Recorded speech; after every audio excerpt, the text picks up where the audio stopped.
নমস্কার বন্ধুরা, আমি চৈতালি। আজ আমি তৈরি করব ইলিশ মাছের মুড়ো দিয়ে পুঁই শাক চচ্চড়ি।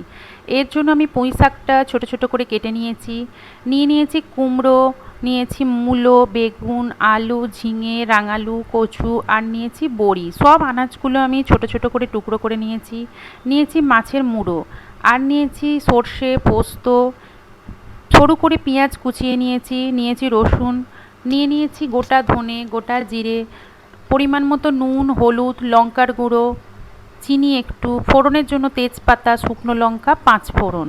কড়াইতে তেল দিয়ে দিলাম। তেলটা গরম হলে ওই তেলে আমি বড়িটা লাল লাল করে ভেজে নেব।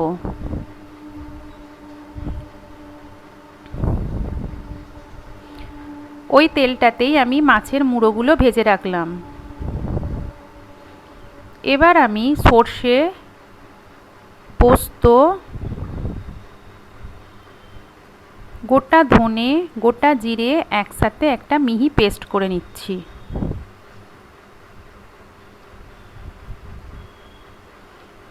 মাছের মুড়োগুলো আমার ভাজা প্রায় হয়ে এসেছে।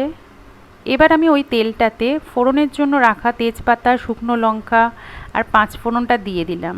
ফোড়নটা হয়ে গেলে তখন আমি পেঁয়াজ আর রসুনটা একটু ভাজা ভাজা করে নিচ্ছি।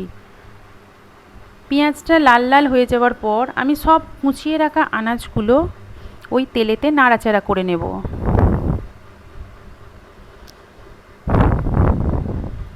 দিয়ে দিচ্ছি কুচিয়ে রাখা পুঁই শাকটা।